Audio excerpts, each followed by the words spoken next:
My daughter-in-law just destroyed 6 months of my life in 30 seconds. I'm a cancer survivor. Finished my final chemo treatment 3 weeks ago. Spent those 6 months crafting a family ring during treatments. Trembling hands, magnifying glass, pure determination.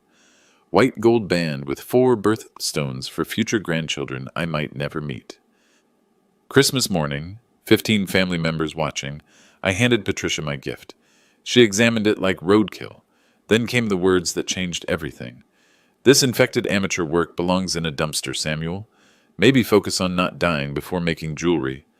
Dead silence. My son David went pale. My sister Martha gasped, but I stayed ice cold. Set down my coffee, reached for my phone. Because Patricia had no idea. I'd been anonymously funding her medical school for 4 years. $280,000. Time to collect. Let me paint you the full picture of how cruel this really was. March 15th, 2024. That's when Dr. Rebecca Thompson at Swedish Medical Center told me I had stage 3 lymphoma. 68% survival rate, she said. 18 months of treatment ahead. I'm 59 years old. Lost my wife Margaret 3 years ago to the same disease. Suddenly I'm staring down the same path. But here's what kept me going during those brutal chemo sessions. Creating something lasting. A family legacy. That ring wasn't just jewelry. It was my promise that love survives, even when we don't. Every Tuesday and Friday for 6 months, I'd drag myself to treatment. Port in my chest, poison pumping through my veins. Then I'd come home and work on that ring for hours. Had to modify all my jewelry tools. Hands shake when you're on chemo. Did you know that? Bought a special magnifying lamp for $400. Weighted handle files so I could grip them. Some days I could only work 15 minutes before the tremors got too bad. The birthstones cost me $1,360 total. Ruby, for July. That's when David was born. Emerald for May, Patricia's birthday, though she never appreciated the gesture. Sapphire for September. Diamond for December. Each stone representing a grandchild I prayed I'd live to see. The engraving nearly broke me. Had to etch the inside band with our family motto, Love Endures. Took me 3 weeks just to get those 8 letters right. My jeweler buddy Frank said it was museum-quality work. Christmas Eve, I wrapped that ring in a custom box I'd made from walnut wood. Same wood from the tree Margaret and I planted when David was born. Even made the little satin cushion inside. Christmas morning arrives. Patricia shows up in her new BMW, the one David bought her with his promotion money. She's wearing a $1,500 Tiffany necklace, designer everything. Hair done at that fancy salon downtown. I'm sitting there in my old cardigan with the burn holes from radiation treatments. Medical bracelet still on my wrist, the one that says lymphoma patient, chemotherapy. Family starts opening gifts. Patricia gets David a Rolex, expensive wine for my sister Martha, gift cards for everyone else. Cold, calculated, no thought behind any of it. Then comes my turn to give gifts. I hand Patricia the walnut box. My hands are still shaking a little. They probably always will. I made this for you, I said quietly. For our family's future. She takes the box, like it might contaminate her manicure. Opens it slowly.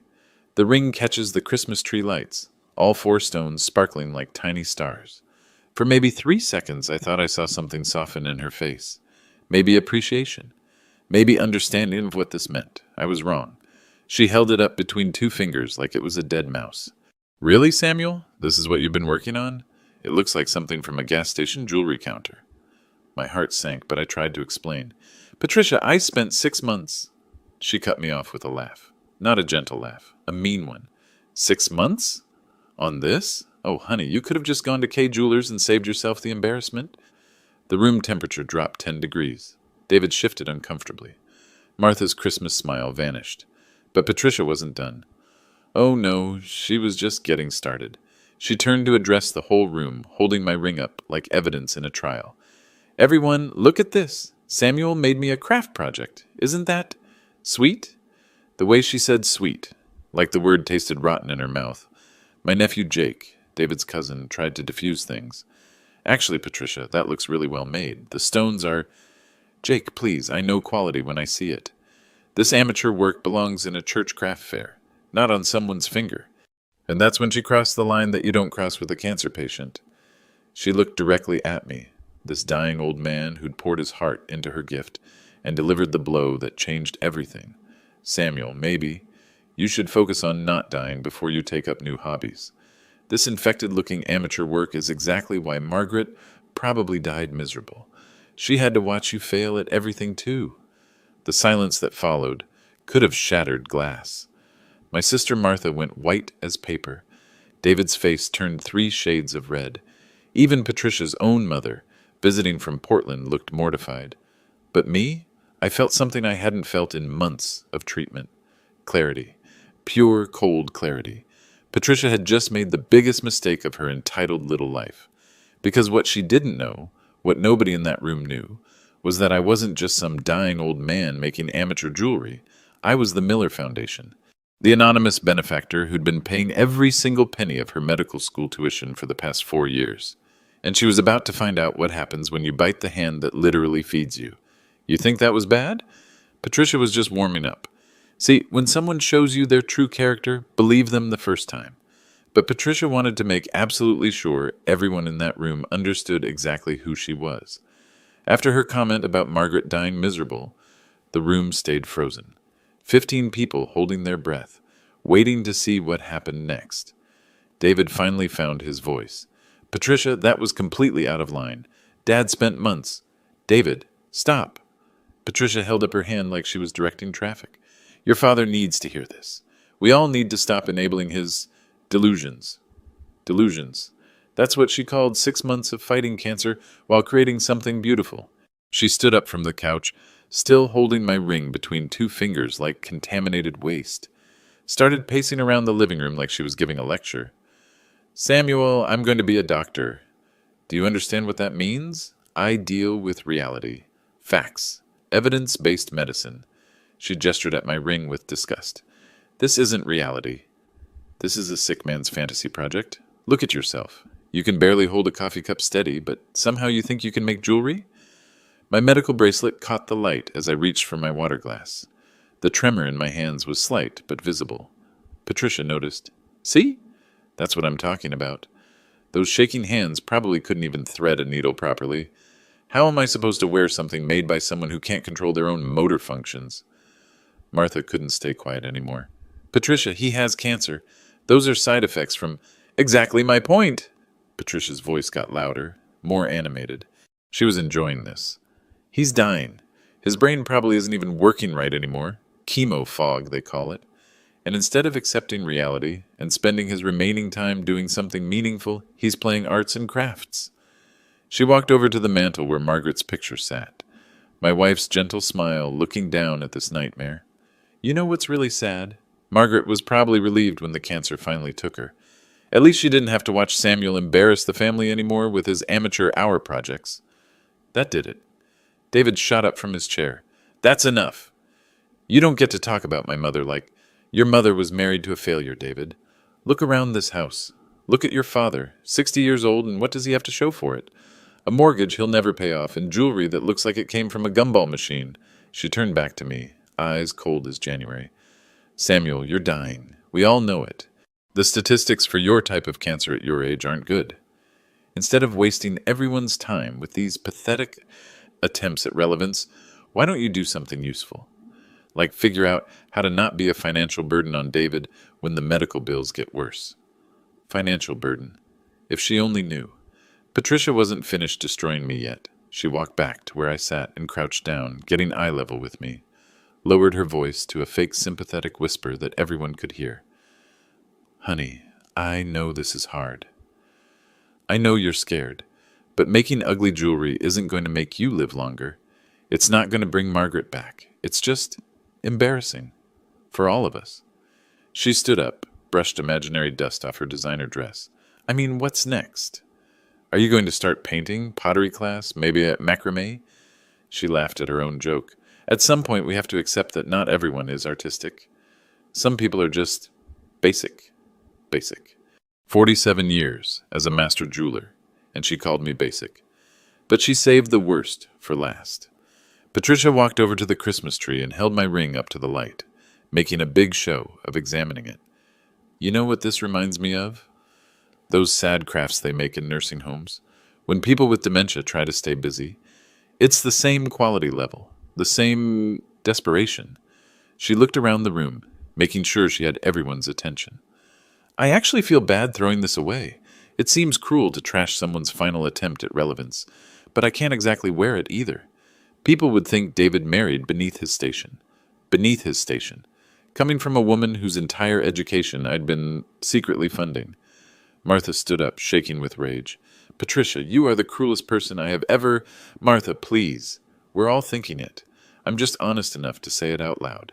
Samuel is dying, and instead of facing that reality with dignity, he's clinging to these little projects like they matter. She walked back to me one final time. Samuel, I'm going to be a doctor. I save lives. That's meaningful work. This, she dangled my ring in front of my face. This is what people do when they've given up on actually mattering. The room was dead silent, except for the Christmas music playing softly in the background. Silent night. How perfectly appropriate. Patricia dropped my ring into her purse like it was evidence she needed to dispose of later. I'll find somewhere appropriate to donate this. Maybe a children's hospital. They appreciate handmade things there.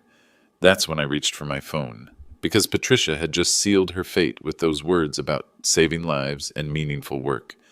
Time to show her what meaningful really looked like.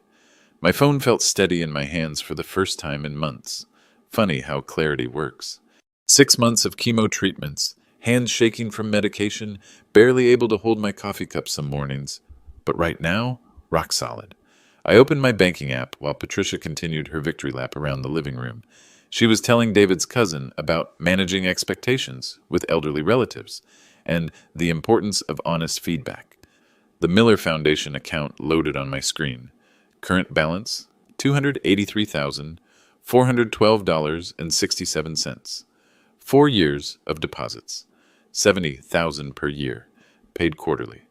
Every tuition bill, every fee, every textbook allowance for Patricia's medical school education at University of Washington. She had no idea. Let me tell you how this started. December 2020. David called me, voice shaking. Patricia had gotten accepted to medical school but couldn't afford it. Student loans would bury them for decades. They'd have to postpone the wedding, maybe kids, everything. Dad, I don't know what to do. She's brilliant, but we just can't swing the numbers. That night I sat in Margaret's old chair, the one where she used to grade her students' papers, and made a decision. I'd incorporate the Miller Foundation, anonymous educational charity, just me, a lawyer, and a bank account. First payment went out January 15th, 2021. $70,000 to cover Patricia's full first-year tuition, books, and living expenses. No loans required. Patricia thought she'd won some mysterious scholarship, called it a merit-based anonymous donor program for exceptional students. She'd actually put it on her social media, bragging about being chosen by some wealthy benefactor who recognized her potential. The irony was delicious even then. Year 2, same thing, $70,000 paid in quarterly installments. Patricia's posts got more elaborate. She was blessed to have this angel investor supporting her future in medicine. Year 3 brought complications. Patricia started researching her mysterious benefactor, wanted to thank them personally, even hired a private investigator to track down the Miller Foundation's source. I had my lawyer create a shell corporation in Delaware, buried the paper trail under 3 layers of legal entities. Patricia's investigator hit dead ends every time. Meanwhile, she kept spending. Designer study materials, premium MCAT prep courses, that $1,500 stethoscope she just had to have, all covered by her scholarship. This year, year 4, I'd already paid the fall semester. $70,000 transferred in August. Spring tuition was due January 15th. Another $35,000 ready to go. Patricia had 8 months left until graduation. 8 months until she'd become Dr. Patricia Wilson and start her residency at Seattle Children's Hospital. 8 months of debt-free medical education, all thanks to the dying old man she'd just destroyed in front of his entire family. I scrolled through the Foundation's payment history, every transaction documented, every receipt saved.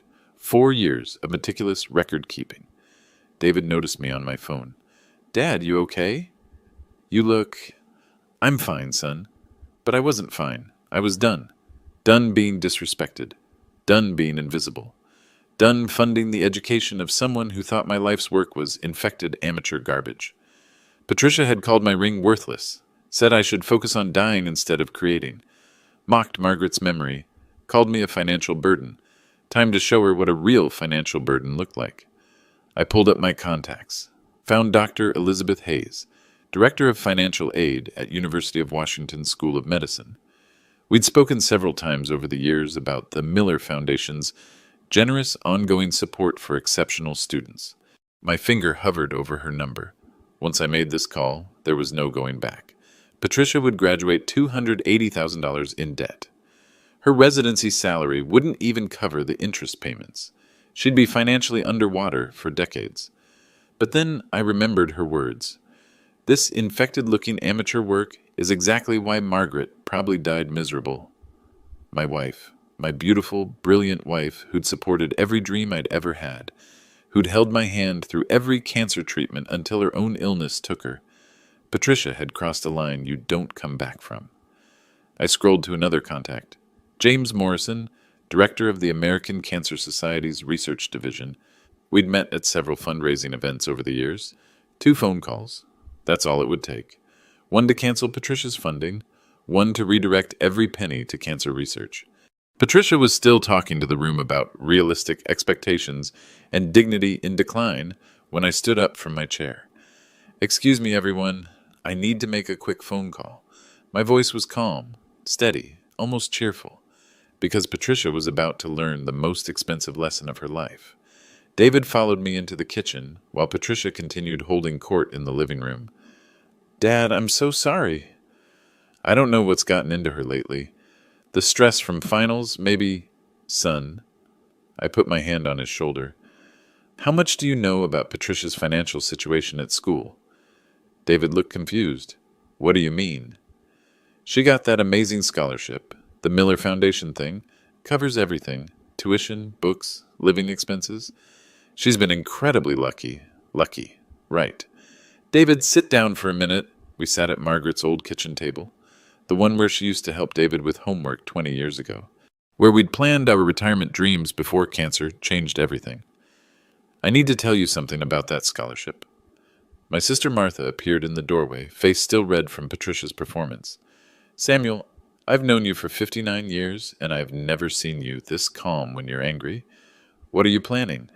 "Smart woman, my sister. Retired high school principal. She could read people like open books." "Martha, remember when you helped me set up that charity 4 years ago? The paperwork for the Miller Foundation?" Her eyes went wide. "Oh my God! Samuel, you didn't—" David looked between us. "Didn't what?" "What foundation?" I pulled up my banking app again, showed David the account balance. $283,000. "Son, there is no mysterious benefactor. There is no merit scholarship. For 4 years, I've been paying Patricia's entire medical school education, every penny." David stared at the screen like it was written in a foreign language. That's impossible. She researched it, hired an investigator. The Miller Foundation is a real organization with a Delaware shell corporation and a lawyer who bills me $500 every time someone asks questions. "Yes." Martha sat down hard in the third chair. "Samuel, are you telling me that horrible woman in there just spent 10 minutes destroying the man who's been paying her way through medical school?" "That's exactly what I'm telling you." The kitchen went quiet, except for the coffee maker gurgling and Patricia's voice drifting in from the living room. She was showing someone pictures on her phone, probably her latest social media posts about her blessed education. David's face cycled through confusion, realization, and finally rage. 4 years, Dad? 4 years of how much money? $280,000 so far. Spring tuition is due next month. Another $35,000. Jesus Christ. David ran his hands through his hair. "Dad, why didn't you tell me? I could have helped. We could have, because I wanted to do it. For you, for your future family. I thought Patricia would be part of our family for life. I wanted to give her the education she deserved." Martha leaned forward. "And now?" I looked toward the living room where Patricia was still talking. Still convinced she was the smartest person in the room. Still wearing that designer dress, bought with money saved from her scholarship. Now I think Patricia needs to learn about earning things instead of just receiving them. David was quiet for a long moment. Then, Dad, she just said Mom died miserable. She called your work infected garbage in front of the whole family. I heard. And you've been paying for her to become a doctor. Someone who's supposed to help people. Ironic, isn't it? Martha stood up and walked to the kitchen window. Could see Patricia through the doorway, gesturing dramatically with her wine glass. Samuel, what are you going to do? I showed them my contacts list. Dr. Hayes at the university, James Morrison at the Cancer Society. I'm going to make 2 phone calls, one to cancel her funding, one to donate every penny to cancer research. David was quiet for another moment. Then he nodded slowly. Do it. Martha smiled for the first time all morning. Your father would be proud of you, Samuel. Sometimes people need to face consequences. Patricia's laughter echoed from the living room. She was telling someone about her residency plans, her bright future, all the lives she was going to save. Time to give her a reality check. We were walking back to the living room when Patricia decided she wasn't done with me yet. She'd moved to the mantel, right next to Margaret's picture, holding court with my nephew Jake and his wife Sarah. Wine glass in one hand, my ring still dangling from her other hand like a dead fish. The thing about elderly people, she was saying, loud enough for me to hear, is that they lose perspective. They think their little hobbies matter because they're desperately clinging to relevance. Jake looked uncomfortable. Patricia, maybe we should... No, this is important. As his future daughter-in-law who's going to be a doctor, I have a responsibility to help Samuel face reality. Future daughter-in-law. That was rich. She turned to face me as I entered the room. Samuel, perfect timing. I was just explaining to everyone why your little craft project phase isn't healthy. The room went tense again. David stepped closer to me, but I held up my hand. Let her talk. See, in medical school, we learn about something called displacement activity. It's when people facing trauma or terminal illness fixate on meaningless tasks to avoid confronting their situation. Patricia took a sip of wine, clearly enjoying her impromptu psychology lecture. Making jewelry, painting, scrapbooking, these are classic examples. The patient thinks they're creating something important, but really they're just hiding from death. My sister Martha made a noise like she was choking. Patricia ignored her. Samuel, your cancer isn't going away because you made a ring. Margaret isn't coming back because you carved her name in metal. You're still dying, and these craft projects are just making it harder for your family to accept that reality. She walked over to where I stood, looked me right in the eyes. I know this sounds harsh, but someone needs to say it. You're embarrassing, David. You're embarrassing yourself. And honestly, you're dishonoring Margaret's memory by pretending she would have wanted you to waste your final months playing arts and crafts. The wine was making her bolder, meaner. Do you know what Margaret would actually want? For you to face your diagnosis with dignity, to stop being a burden, to let David move on with his life instead of guilt-tripping him with these pathetic attention-seeking projects. Jake tried to interrupt. Patricia, I think you've said enough. Have I? Because I don't think Samuel understands how his behavior affects other people. David comes home stressed every day, worried about his father's delusions, worried about the medical bills that are coming, worried about inheriting this mortgage when Samuel dies. She gestured around the living room with her wine glass. This house needs work. The roof leaks. The heating system is ancient. But instead of addressing real problems, Samuel spends his time making amateur jewelry that belongs in a garage sale. David's face was getting redder by the second. Patricia, stop. Just stop. But she was on a roll now. The wine, the audience, the power trip, it was all going to her head. And the worst part? He actually thought I'd wear this thing. She held up my ring again. In public. Where my classmates might see it. Where my professors might notice it. She laughed that cruel laugh again. Can you imagine? Oh, Patricia, what a lovely ring. Thanks, my dying father-in-law made it in his garage between chemo treatments. That would really establish my credibility in medical school, wouldn't it? That was it. The final straw. I pulled out my phone and started dialing. Patricia noticed, but kept talking. Samuel, putting that phone away won't make this conversation go away. We need to discuss your end-of-life planning, your financial situation, your... Hello, Dr. Hayes. This is Samuel Miller from the Miller Foundation. Patricia stopped mid-sentence. I need to discuss Patricia Wilson's funding immediately. Patricia's wine glass froze halfway to her lips. Dr. Hayes, yes, I'm calling about our ongoing educational support for Patricia Wilson at the University of Washington School of Medicine. The room went dead silent. You could hear the Christmas tree lights humming. Patricia's face shifted from confusion to concern to something approaching panic. Who is that? She whispered to David. What is he talking about? I put the phone on speaker so everyone could hear. Mr. Miller, wonderful to hear from you. Dr. Hayes' voice filled the room. Patricia is one of our most exceptional students. The Miller Foundation's generosity has been absolutely life-changing for her education. Patricia went white as fresh snow. I'm actually calling to discuss some changes to our funding arrangement, I said calmly. Of course. What kind of changes are we looking at? Patricia started shaking her head slowly, like she could make this conversation disappear through willpower. Wait, she whispered. Wait. Miller Foundation? Miller? Your name is Miller. That can't be... I looked directly at her. Hello, Patricia. I'm your anonymous benefactor. The wine glass slipped from her fingers, shattered on Margaret's hardwood floor, red wine splashing across her designer shoes. That's impossible. I researched the Miller Foundation. It's a Delaware corporation. There's a board of directors. There's me. Just me. And a very expensive lawyer who's been covering our tracks for 4 years. I held up my phone so she could see the banking app. The Miller Foundation account. $283,412.67. Every tuition payment, Patricia. Every book allowance. Every living expense stipend. All from the dying old man whose work you just called infected garbage. Dr. Hayes' voice came through the speaker. Mr. Miller, is everything all right? You sound... Dr. Hayes, I need you to pull up Patricia Wilson's complete financial record. Can you tell me the total amount the Miller Foundation has contributed to her education? Silence on the other end. Computer keys clicking. Let me see here. Year 1, 70,000. Year 2, 70,000. Year 3, 70,000. Fall semester this year, 35,000. Total contribution, $245,000, with spring semester funding of $35,000 pending. Patricia sank onto the couch like her legs had given out. $280,000 total, I said. Every penny from my retirement savings, my inheritance from Margaret, money I earned over 47 years as a master jeweler.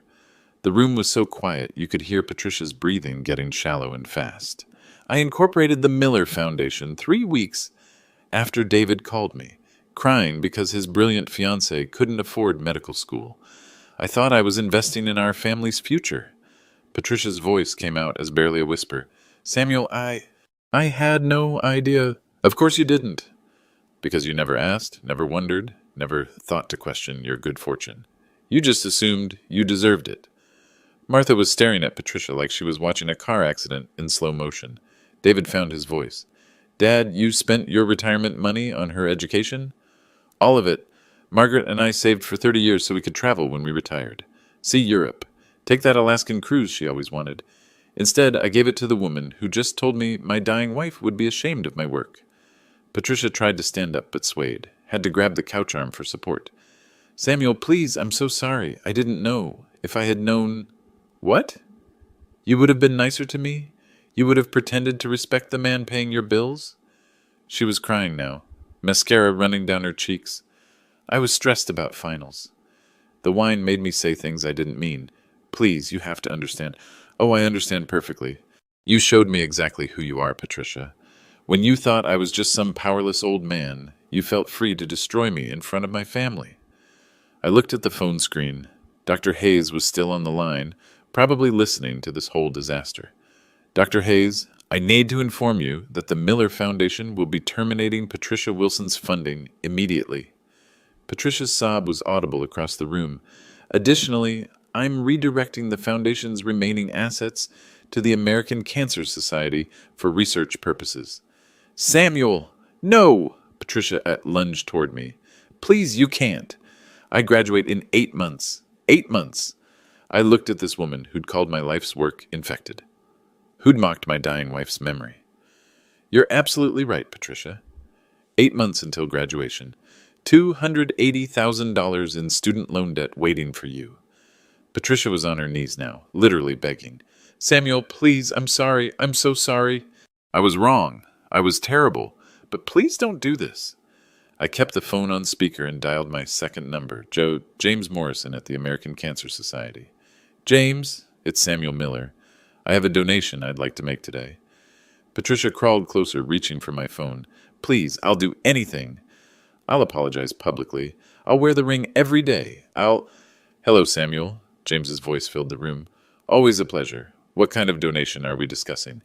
$283,412.67. I'd like it designated for lymphoma research, specifically. Patricia's wail could probably be heard 3 houses down. That's incredibly generous, Samuel. Are you sure about the amount? Completely sure. It's money that was going towards someone's medical education, but I've decided cancer research is a better investment. I opened my banking app while everyone watched. The Miller Foundation account glowed on my screen. Patricia, you wanted to know what meaningful work looks like? This is it. Every dollar I spent on your education is going to help save lives. Real lives. Not the fantasy lives you talk about saving while you mock dying patients. My finger hovered over the transfer button. Patricia was hyperventilating. My loans, the interest rates, I'll never be able to pay them back on a resident's salary. You're destroying my entire future. I'm returning your future to you, the one you would have had if you'd never met my family. Congratulations on your independence. I pressed transfer. The screen showed transfer successful. $283,412.67 sent to American Cancer Society. Account number 4471892. Done. Patricia collapsed completely, sobbing into Margaret's Persian rug. James Morrison's voice came through the speaker. Samuel, this is extraordinary. This funding could help advance several promising treatment protocols. You're literally helping save lives. That's the idea, James. We'll make sure this donation's used exactly as you specified. Lymphoma research. Lives like yours, Samuel. I hung up and looked down at Patricia, who was still crumpled on the floor. Get up. She looked up at me with mascara-streaked cheeks. I said, get up. She struggled to her feet, shaking. Patricia, you asked me to focus on not dying instead of making jewelry. Well, congratulations. I just focused on not dying by funding the research that might save the next person like me. David stepped forward. Dad, that was your entire retirement. That was my choice to make, son, just like it was my choice to spend it on someone who I thought would be part of our family. I turned back to Patricia. You called my work infected amateur garbage. You said Margaret died miserable watching me fail at everything. You called me a burden on David. Each word hit her like a physical blow. So let me give you a reality check, Dr. Wilson. You're about to graduate with $280,000 in debt. At current interest rates, that's roughly $3,000 a month in loan payments. Your residency salary will be about $4,000 a month. The math was sinking in. Her face went from red to green. That leaves you $1,000 a month to live on for the next 25 years, unless you find a very generous benefactor. I picked up her purse from the coffee table and pulled out my ring, the one she'd called infected garbage. This ring you threw away? I had it appraised last week. $2,800. That's about 1 month of your loan payments. I walked to the mantel and placed the ring next to Margaret's picture. It stays here, with family who appreciates what love and sacrifice actually look like. Patricia tried one more time. Samuel, please. I made a mistake, a terrible mistake, but ruining my life won't. I didn't ruin your life, Patricia. I just stopped paying for it. My phone buzzed with a confirmation text from the Cancer Society. Your donation's confirmed and will immediately begin funding Dr. Sarah Chen's breakthrough lymphoma treatment research. Thank you for helping save lives. I showed Patricia the text. There. Your money is already saving lives. Real ones. Part 9. Public Consequences. 900 words. Target. The aftermath came swift and brutal. Patricia's phone started buzzing within minutes. Text messages, emails, voice calls. She answered the first one with shaking hands. Hello? Yes, this is Patricia Wilson. What? How did you? Yes, I understand. She hung up and looked at me with pure terror. That was the University Financial Aid Office. They want to see me first thing Monday morning to discuss my loan restructuring. Her phone buzzed again, then again. Patricia, David said quietly, maybe you should go home and... Home? She laughed bitterly. To the apartment I can afford because I thought I had a full scholarship? David, I have $800 in my checking account. 800. That's supposed to last me until my residency starts. The phone kept buzzing. She answered another call. Dr. Peterson? From Student Services? Yes, I received the email. Monday at 9 a.m., I understand. When she hung up, her hands were visibly trembling. They're reviewing my financial aid status. Something about significant changes in donor funding requiring immediate reassessment of student financial obligations. Martha was watching this unfold with the fascination of someone witnessing natural selection in real time. Patricia, how exactly did you think this was going to work? You destroy the man who's been paying your bills, and then what? He just keeps writing checks? Another call. This time, Patricia just stared at the screen. It's my study group. Someone posted about this on social media. She showed us her phone. A Facebook post from Jake's wife, Sarah. When you find out your daughter-in-law has been verbally abusing the man who's been anonymously paying for her medical school. Some people have no shame. 43 comments already, growing by the minute. Sarah posted this 20 minutes ago, Patricia whispered. How many people do you think have seen it? Her phone rang again. This time she recognized the number. It's my mother. She answered with a defeated voice. Hi, Mom. Yes, I saw Sarah's post. No, it's not exaggerated. Yes, he really was paying my tuition. No, I had no idea. The conversation continued for 5 minutes. We could hear her mother's voice getting louder through the speaker. Words like ungrateful and disgusting and how could you? When Patricia hung up, she looked broken. My mother wants me to drive home to Portland tonight. She's never been so ashamed of me in her life. David finally spoke. Patricia, I think you should pack a bag. What? I think you should go stay with your mother for a while. Figure out your next steps. Patricia stared at him. David, you're my husband. We're supposed to work through problems together. Work through problems? Yes. But what you did today wasn't a problem. It was character assassination of my father. On Christmas. In front of our entire family. Her phone buzzed with more social media notifications. It's getting shared, she said numbly. Sarah's post is getting shared. She scrolled through the comments. Read a few out loud. This is why entitled people never appreciate what they have. Hope she enjoys paying back that $250,000 in student loans. Old man's revenge level, nuclear. One comment made her face go white. Patricia Wilson, University of Washington medical student. Screenshot for posterity. They're using my full name, my school. This is going to follow me forever. Another call. This time she just let it ring. That's Dr. Matthews from my residency program, the pediatrics director at Seattle Children's Hospital. The phone stopped ringing, then immediately started again. He's calling back. She looked at David with desperate eyes. What if this affects my residency? What if they rescind my position? David's voice was cold. Then maybe you should have thought about that before you decided to humiliate a cancer patient in front of his family. Martha leaned forward. Patricia, let me explain something to you about consequences. You spent 10 minutes showing everyone in this room exactly who you are when you think nobody important is watching. Now, everyone important is watching. Patricia's phone rang again, a number she didn't recognize. Hello? Who is this? A reporter? From the Seattle Times? How did you get my number? She hung up immediately, but the phone started ringing again. Someone gave my story to the news. David was already moving toward the bedroom. I'll get you a suitcase. David, wait. No. Patricia, you called my mother's memory worthless. You mocked my father's cancer. You destroyed a man who spent his life savings on your education. In my house. On Christmas. He stopped at the hallway entrance. I need time to think about whether I want to be married to someone capable of that level of cruelty. Patricia looked around the room. 15 family members who'd witnessed her meltdown, all of them staring at her with varying degrees of disgust and disbelief. Her phone buzzed with a text message. She read it and went pale. It's from my classmate, Michelle. The story is on Reddit now. Something called Pro-Revenge. 12,000 upvotes already.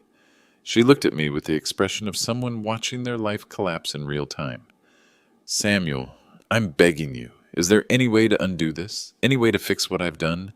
I thought about Margaret, about the 6 months of chemotherapy, about the ring I'd crafted with love, while my hands shook from medication. Patricia, some things can't be fixed. Some words can't be taken back. Some damage is permanent. I walked to the window and looked out at the December snow. You wanted me to face reality? Here's yours. You're about to learn what life costs without someone else paying for it. 3 months later, the final results were in. I'm sitting in Dr. Thompson's office at Swedish Medical Center, looking at test results I never thought I'd see. The words complete remission are highlighted in yellow on the lab report. Samuel, your lymphoma is completely undetectable. The treatment worked better than we hoped. Turns out focusing on not dying was excellent advice. Just not the way Patricia intended it. My phone buzzes with a text from James Morrison at the American Cancer Society. Your donation helped fund Dr. Chen's breakthrough protocol. The treatment that saved your life is now saving others. 14 patients in remission so far. 14 lives. That's what Patricia's education money became. 14 people who get to see their families again. Meanwhile, Patricia's life took a different trajectory. She dropped out of medical school in February. The financial pressure was too much. Even with the maximum student loans, she couldn't cover living expenses on top of her reinstated tuition debt. Last I heard, she was working at a medical supply company in Portland, still living with her mother. The divorce papers came through last month. David moved back home with me temporarily. He's been different since Christmas, quieter, more thoughtful. We've been working on the house together, fixing that roof Patricia mentioned, upgrading the heating system. Dad, he said last week while we were replacing gutters, I owe you an apology. For what? For not seeing who she really was, for letting her treat you that way for so long. I handed him another screw.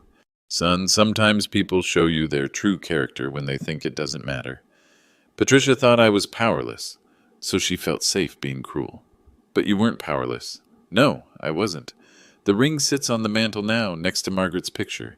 Sometimes I catch David looking at it, turning it over in his hands. You know what's funny? He said yesterday. Patricia was right about one thing. This is museum-quality work. I had it appraised again. $4,200. The irony still makes me smile. Sarah's Facebook post went viral beyond anything we imagined. It's been shared over 50,000 times. Someone made it into a TikTok that got 2 million views.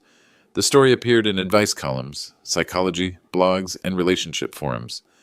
I've gotten letters from strangers, cancer patients mostly, but also people who've dealt with family cruelty. They understand what happened that Christmas morning. One letter particularly moved me. From a woman named Ellen in Ohio. Mr. Miller, I'm a nursing student whose mother-in-law has been paying my tuition. After reading your story, I drove to her house with flowers and a handwritten thank you note. We cried together. Your story reminded me that generosity deserves gratitude, not entitlement. That's when I knew Patricia's cruelty had been transformed into something useful. Her public humiliation became a cautionary tale that actually helped people appreciate their benefactors. The house feels different now, lighter. We have family dinners again. Martha comes over every Sunday. Jake and Sarah visit regularly. Even some of Margaret's old friends have started stopping by. No one mentions Patricia anymore. She's become a story we tell about recognizing true character, about consequences matching actions, about the difference between earned and given. I've started taking jewelry making classes at the community college. Teaching, actually. Turns out there's demand for someone who can show proper technique to people with hand tremors, other cancer patients, folks with Parkinson's, elderly students whose grip isn't what it used to be. My first class had 12 students. Word spread about the guy from the viral story who makes jewelry despite shaky hands. Now I have a waiting list. Last month, one of my students, a grandmother named Rose who's fighting breast cancer, finished her first project, a simple silver bracelet for her daughter. Professor Miller, she said, holding it up with pride, do you think this looks amateur? I examined her work. Clean solder joints, smooth finish, perfect proportions. Rose, that's the work of someone who put love into every hammer strike. That's not amateur anything. She cried right there in the workshop. That's what Patricia never understood. The value isn't in the perfection of the technique. It's in the intention behind the work, the love that goes into every detail, the hope that your creation will outlast your time on earth. My ring, the one Patricia called infected garbage, now represents something different. It's become a symbol of dignified boundaries, of consequences fairly applied, of love that doesn't enable cruelty. David's dating someone new now. Emily, a nurse from the oncology ward where I received treatment. She understands the value of caregiving, of patience with people who are suffering. When I showed her the ring, she held it carefully and asked about each birthstone's meaning. "This is incredible craftsmanship, Mr. Miller. The person who receives this will treasure it forever." That's the difference between someone who appreciates gifts and someone who expects them. Margaret's picture still watches over everything from the mantel. Sometimes I talk to her about what happened, about Patricia, about David, about the strange way life delivers justice. I think she'd be proud of how I handled it, not with anger or revenge, but with natural consequences. Patricia wanted independence from the dying old man's charity. I gave her exactly what she asked for.